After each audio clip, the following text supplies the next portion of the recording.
Welcome back. We're on to chapter 29. There's 2 chapters to go. Before Luke had a chance to move, Jen's dad had picked him up and thrust him into the closet. "There's a secret door at the back," he hissed. "Use it." Luke groped blindly, fighting through what felt like piles of hair. Behind him, he could hear Jen's dad yelling, "I'm coming! I'm coming! That's a $12,000 door. If you break it down, you're going to pay." Then Luke heard the computer making its beep, beep, beep, beep, and Jen's dad muttering, "Fine time for them to discover efficiency. Come on, connect." The pounding at the door grew louder, and a gruff voice yelled out, "You have 3 seconds, George." Luke dug deeper into the closet. He couldn't even find the back wall, let alone any secret door, and then he heard a splintering sound from the front of the house. Seconds later, there were stomping footsteps in the computer room. "What's the meaning of this?" It was Jen's dad's voice coming from the hall, full of outrage. If he hadn't witnessed it himself, Luke would never have guessed that Jen's dad had been crying only moments before. He sounded too forceful, too assured, too confident that he was right and anyone opposed him was wrong. The stomping stopped. From deep inside the closet, Luke heard someone snicker.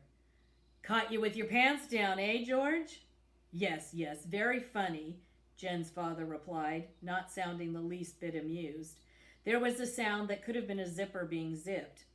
"Has it come to this? A man can't even go to the bathroom without his door being broken down by a bunch of morons with power complexes? And you will pay for that door, I assure you." If Luke had been one of the population police, Jen's dad would have stared him to pieces. Luke would have backed out, muttering, I'm sorry. He never would have believed that Jen's dad was hiding a 3rd child. Hopefully, Luke paused in his burrowing into the Talbot's closet. But the voice that answered Jen's father carried only the slightest edge of doubt. "Come off it, George. You know we're entitled to search and seizure. We have reports of that computer being used for illegal purposes just a half hour ago." "You're even bigger fools than I thought," Jen's dad answered. "Don't any of you read your memos? I reported to Central Command this morning that I was going to continue my sting operation in that illegal chat room. See, I wrote, 'Where's Jen?' and 'Hello, is anybody there?' which is what some lost, confused 3rd child who missed the rally might write. Are you so low-ranking that you don't know I was pretending to be the guerrilla leader, Jen, all along? Did you miss the commendation ceremony where I was rewarded for the disposal of 40 illegals?" Luke wondered that Jen's dad could say her name without his voice giving him away. If Luke didn't know Jen, hadn't known her, he corrected himself with a wince. And if he didn't know how much she trusted her father, he would have been certain that Jen's father had double-crossed her. As it was, his head swam with the fear that Jen's father might still betray him. How could he trust someone who spoke so coldly of the disposal of 3rd children? Luke struggled on through the closet, reaching a stack of blankets at the back. Finally, he touched the wall, but everything he felt was smooth. Jen's father said there was a door. There had to be a door. The voices from outside the closet were muffled now. "See the memo? I'm sure it's on your desk at the office with all the paperwork you never read." Jen's dad raised his voice so Luke could hear him clearly. "Or can you even read?" The population police officer ignored his insult. "Show us on the computer." "Very well." Luke prayed that Jen's dad had something to show them. He could not find the door, though he ran his fingers along the wall again and again. His heart was beating so loudly, he was sure the population police would hear him. All he could hear of the population police and Jen's father were mutterings. Then the one officer's voice rang out, "You're lying, George. We're going to search." "Just because the computer is malfunctioned? Fine. It's not my problem." Luke was stunned by the indifference in Jen's father's voice. "But you don't find anything, and you won't. You know that I'm entitled to the illegal search and seizure benefits granted to barons, and I will press charges. Should I use the extra money on caviar or champagne?" "Ah, George, you wouldn't really, sure. wouldn't really sue. You don't think so? Then go ahead, start here.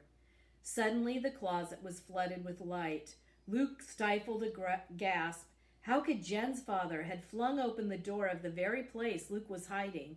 Desperately, Luke yanked a blanket over his head. None of the population police answered Jen's father, but the pattern of shadows that fell on Luke's blanket made him think the population police were standing right in the doorway of the closet.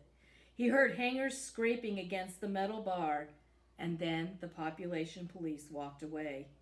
Confused and terrified, Luke remained huddled under his blanket. He could hear muffled footsteps fall elsewhere in the house and would certainly be returning to the computer room any minute. Before they killed him, he hoped they would let him go back to his parents and tell them how much he loved them. He could apologize to Matthew and Mark, too, for not appreciating the checkers and card games they played with him when he knew they'd rather be outside. And probably he should apologize to his parents for disobeying and coming to Jen's house in the first place.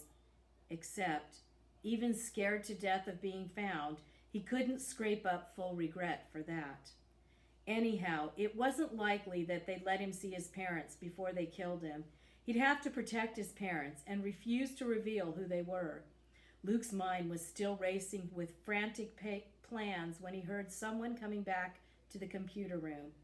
There was only one set of footsteps, so he dared hoped. You could have swept up the glass on your way out. It was Jen's dad. Luke strained to hear an answer, but none came. Were the population police gone? Luke kept his head down. He heard Jen's dad wading into the closet. Then he pulled the blanket off Luke and clamped his hand over Luke's mouth. Luke started to struggle until he read the words on the paper Jen's dad held in front of them. They're gone, you're safe, but don't talk.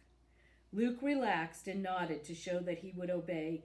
Jen's dad released him, flipped the paper over, and began writing furiously. House bugged now. Luke gave Jen's dad a puzzled look. But, he started to say, then remembered and stopped. He took the pen from Jen's dad and wrote, bugged? Ants? Roaches?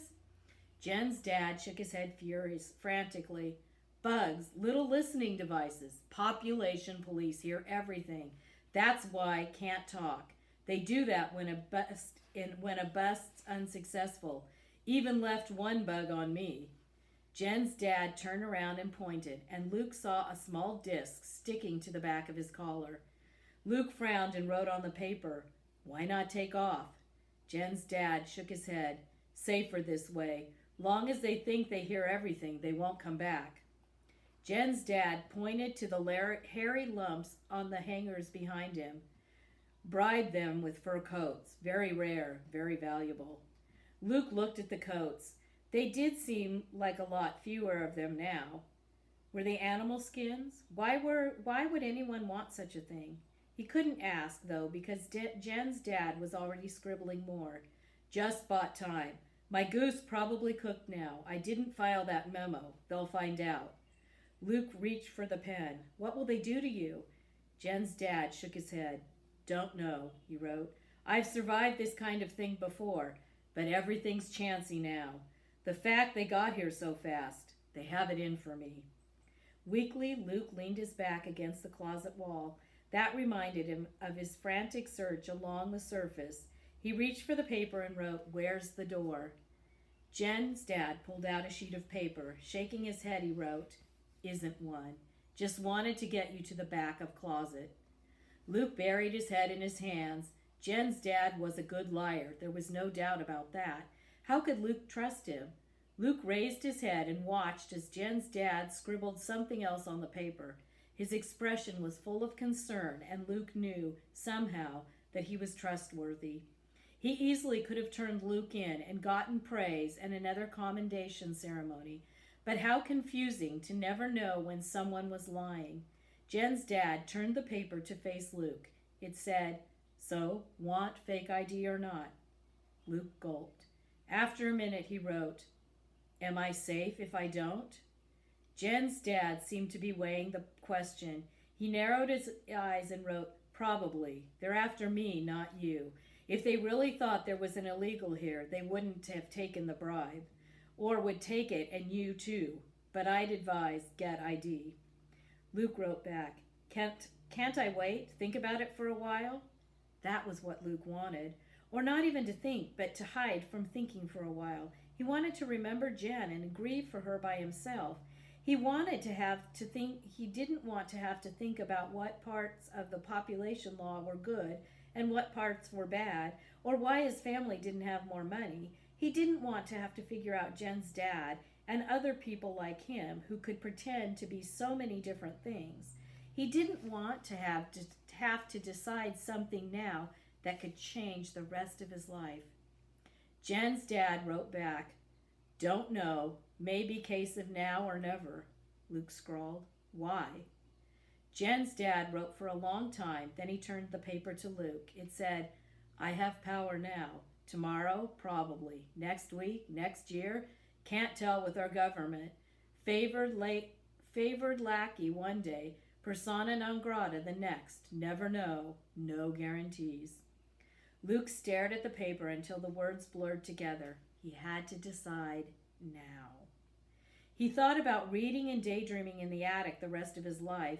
His parents were kind to him, even if they weren't around much.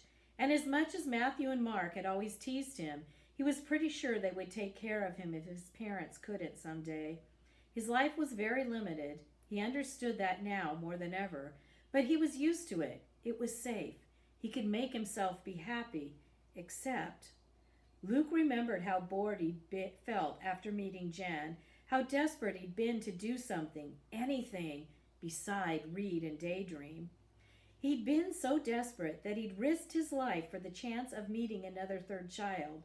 Did he want to spend the rest of his life feeling that desperate? Did he want to just waste it? But even if he got a fake ID, what would he do? The answer was there instantly, as if he'd known it all along and his brain was just waiting for him to come looking. He could do something to help other third children come out of hiding.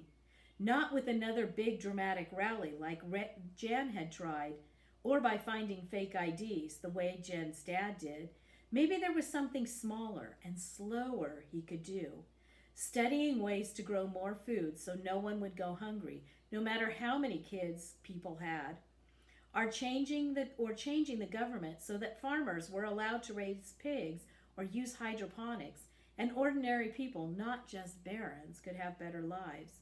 Or figuring out ways for people to live in outer space so they wouldn't be too crowded on Earth and chop down beautiful woods just for houses. He didn't know exactly how he could do those things or even what the right thing to do was, but he wanted to do something. He remembered what he'd told Jen the last time he'd seen her. It's people like you who change history. People like me, we just let things happen to us. And he'd believed it. That was how his family had always lived. But maybe that was wrong. Maybe he could succeed where Jen had failed precisely because he wasn't a baron, because he didn't have her sense that the world owed him anything. He could be more patient, more cautious, more practical. But he'd never be able to do anything staying in hiding. He bit his lip. His hand shook as he wrote his answer. I want a fake ID, please. Wow, we're going to have to see what happens when he gets that fake ID. Do you think he can change the world? We'll find out.